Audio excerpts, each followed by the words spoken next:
Hi guys, welcome back to San 11 Quintaro. Kamusta po kayo mga Taurus? Titignan natin kung ano yung inyong mga energy ngayong 2024. So, general reading ito. Pwede mag-resonate, pwedeng hindi. Kunin lamang kung ano yung akma para sa inyo at ang ibang hindi ay ipaubaya po natin sa iba, no?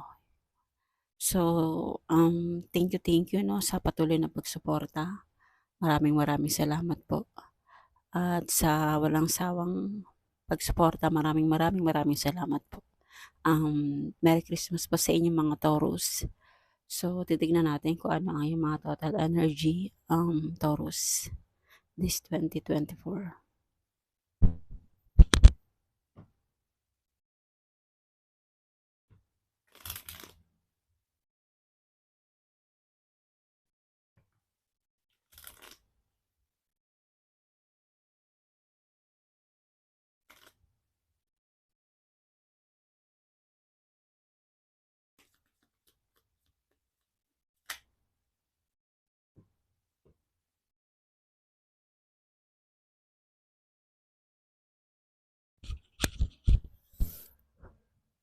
Okay, Taurus, no? Ang total energy ninyo is Page of Pentacles. So, means nakapokus kayo sa inyong pera, no? Gusto, gusto mo ng makapag-ipon, gusto mong makapagsimula ng negosyo, nakakapag-isip ka dito magtayo ng negosyo. Gusto mo rin ng mabuild, mabuild yung mga pinapangarap mo. Gusto mong meron kang sisimulan sa iyong financial, bagong simula to or bagong pagkakataon to na iniisip mo, no? Para sa iyong financial. So, ano pa ang message sa inyo this 2024 mga Taurus?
Okay, Taurus, no?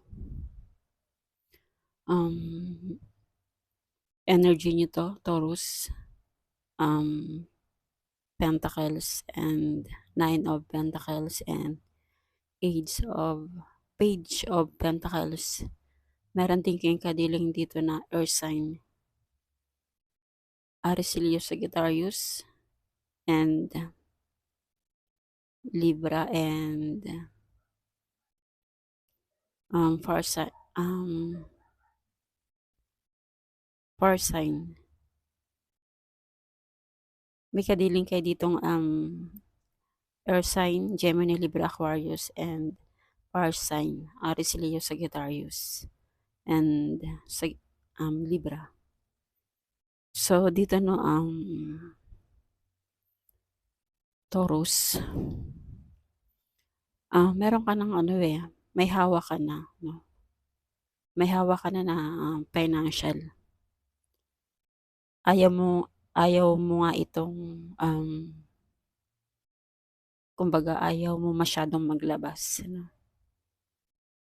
Ah, kasi, napaka-independent niyo po rin 'no, napaka-independent niyo po kasi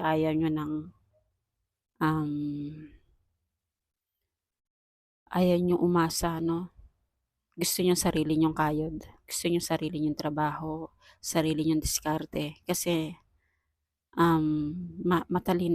matalino rin po kayo dito. Marami kang thinking tungkol sa iyong financial na meron ka 'no. Gusto mo 'tong palawakin, gusto mong madagdagan at nag nagkakaroon ka dito ng mga idea 'no. Mas lalo kang nakakapag-isip ng marami 'no. At saka, hindi umiiral na rin dito ang iyong, pagiging mahinahon 'no, mahinahon sa sarili mo. Kasi, more on ka rin sa spiritual 'no, Taurus. At, meron ka ring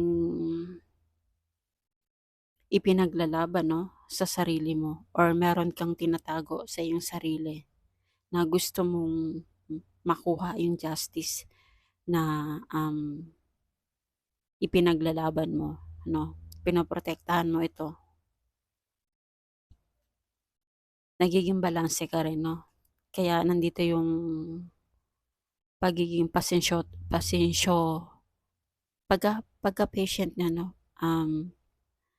nagiging kalma kayo dito at meron din kayong magkakaroon din kayo ng mga celebration. Siguro, mag-a-attend kayo ng birthday, may mga birthday na magaganap, may mga kasalan na magaganap, may piyesta kayong pupuntahan, may ikakasal sa pamilya ninyo, sa side ninyo or may a-attenan kang kasal 'no. At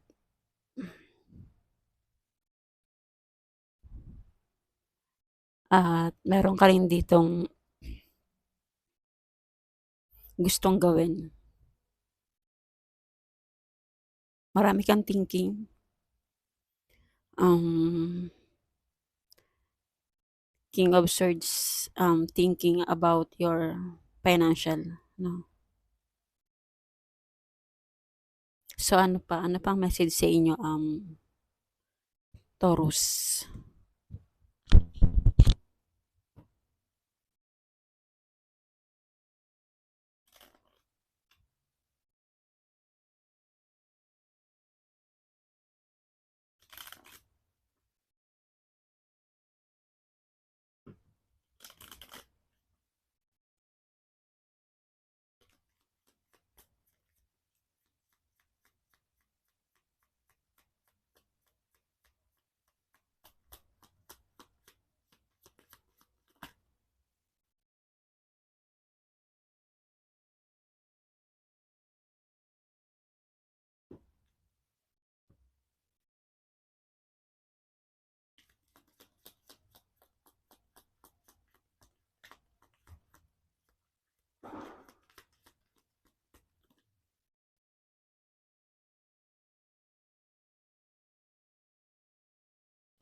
Okay, Taurus. So dito 'no, this 2024, reverse ang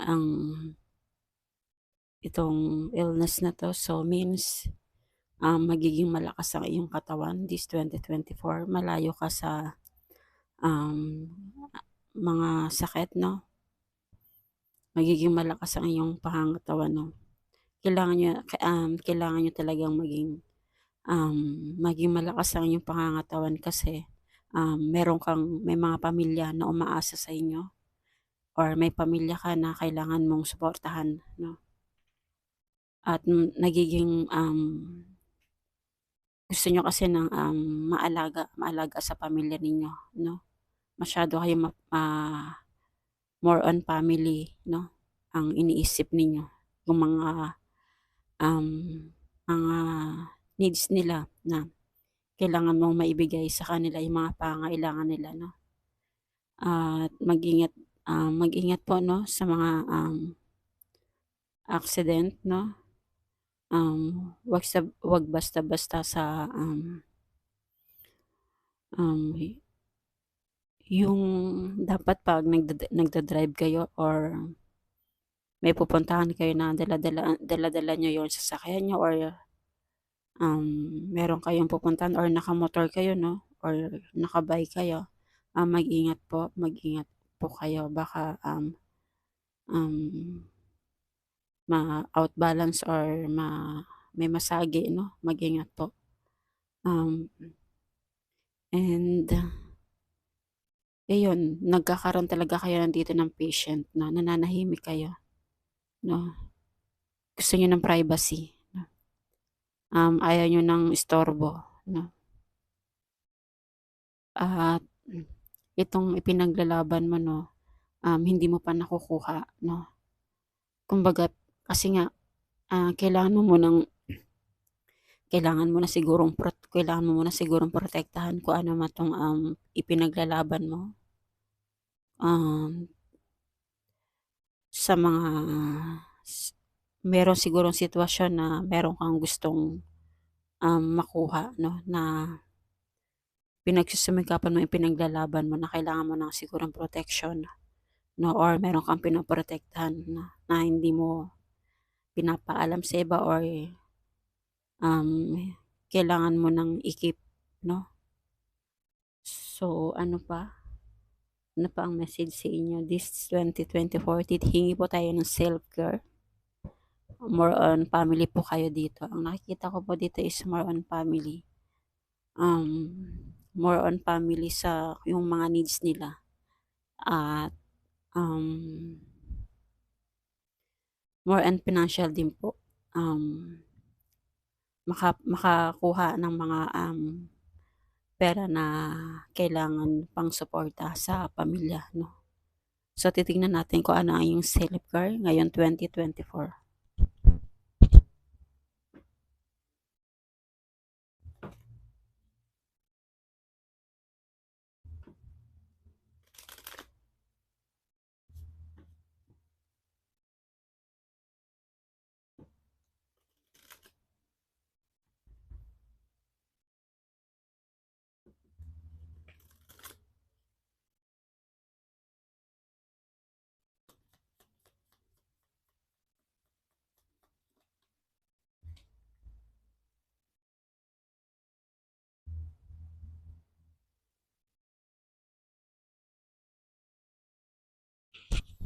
Okay, ang self-care niyo po Taurus is, be